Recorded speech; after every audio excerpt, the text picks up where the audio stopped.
Most celebrities smile, dodge the question, and move on. But every once in a while, a reporter asks the wrong thing to the wrong person at the wrong time, and what happens next becomes internet history. Today we're counting down the most savage, most unbothered, most did she really just say that on live TV celebrity replies ever caught on camera. Stick around because number one still lives rent-free in people's heads years later. It's a post-match press conference. A reporter turns to tennis legend Andy Murray and casually says a cert player is the first American to reach a Grand Slam semifinal in years. Simple stat, right? Wrong. Murray doesn't even let him finish. Andy Sam is the first U.S. player to reach a major semifinal since 2009. How would you describe male player? I beg your pardon? Male player, right? Yes, yeah. First male player. That's for sure. Yeah, the Williams sisters. Sometimes the most savage reply isn't the loudest one, it's the one nobody saw coming. Rewind further to a talk show where host Sally Jessy Raphael asks Cher a question clearly meant to get a reaction. Do you think men are important? Most guests would laugh it off or give a diplomatic answer. Cher doesn't. She tilts her head slightly and says, "Like for what? 3 words, that's it." Do you think men are important? Like for what? We'll take a break.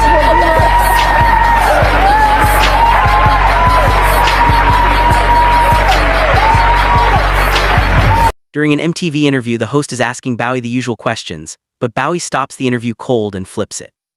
He starts asking the MTV representative directly why the channel barely plays any black artists, and points out how many people would want to see more representation on their screens. That the only few black artists that one does see are on about 2:30 in the morning or to around 6. Very few are featured predominantly during the day. No, that's a... I'll say that over the last couple of weeks these things have been changing, but it's a slow process. I know, it's funny, I think people have different perceptions. When you wind up watching, let's say you watch an hour or 2 or even 3 a day, people somehow come away with different... The interviewer is visibly caught off guard, stumbling to explain network programming decisions on camera. Day parting for anything, let alone a black artist day parted out of what would be, quote, prime time. We don't have that.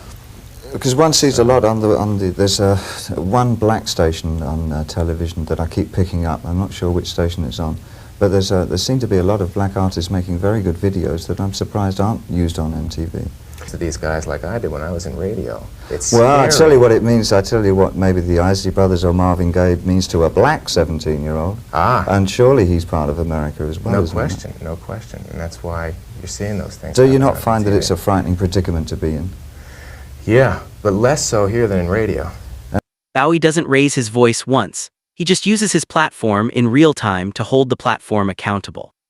This is the moment people still bring up when they talk about celebrities using fame for more than promo. Shortly after the infamous VMA moment where Kanye West interrupted her acceptance speech, Taylor Swift does a radio interview. She's already made it clear she doesn't want to discuss the incident. The host keeps pushing anyway, question after question circling back to it. Her response, she simply hangs up, live, on air. No shouting match, no long explanation, just a boundary enforced in real time in front of everyone listening. Let's get the Kanye West thing out of the way here.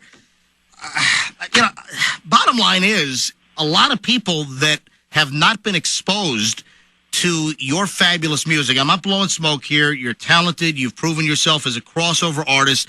You know, you're not just a pretty face that goes into a studio and they need all kinds of, harmonizers and tricks and overlays to make you sound good. I mean, you are a fabulous singer. You are a writer. You are a musician. You play. I mean, you do it all, and I have a lot of respect for that.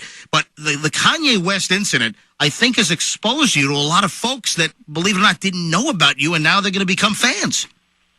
Well, I think that the outpouring of love is what I focus on about that whole... That I have to do on this end, where I've got to go on to the other stations, and we'd ask just a couple of times that she did address it, and then we've moved on. Can I say goodbye to her? Well, we've actually got the next station online ready to go. Well, that sucks. I'm sorry. I will tell her you said... Goodbye. See? Next time you let Don Stanley handle this. Aww. It's become one of the most cited examples of a celebrity refusing to perform emotional labor for a story they didn't sign up to tell. A reporter asks Rihanna a question so weak, so clearly fishing for drama that her entire reply is just, Sarah from ITN. Rihanna, this is a question for you. I have no doubt that all of your fans will be coming to see this film. You know, you have so many, and you're so good at connecting with people that I think that we actually feel that we know you. Things are clearly going brilliantly in your career. I just wondered if you are as happy in your private life, and will we be seeing a certain Mr. Ashton Kutcher perhaps making a trip over here? Wow, how disappointing was that question? Should we move on to another one? Absolutely. I think there was a question. We've got to move on. I think I'm there's a happy question and I'm here. single, if that's what you were really asking. No further explanation, no follow-up. She simply moves on, leaving the reporter to sit with it. During a press tour, a reporter comments that Keira Knightley looks a bit worn out. Before she can even respond, Benedict Cumberbatch steps in. I look a little worn out.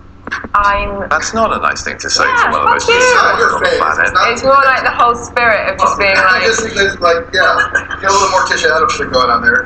Ellen jokingly calls Dakota Johnson out for not inviting her to a birthday party. Dakota, completely calm, corrects will talk about celebrities finally pushing back on air. And that's the list: 7 moments where celebrities decided they weren't going to just smile and play along. Which one was the most savage to you? Drop your pick in the comments. And if you want part 2 with even more of these, smash that like button so I know to make it. Subscribe if you're new because we post celebrity content like this every week. See you in the next one.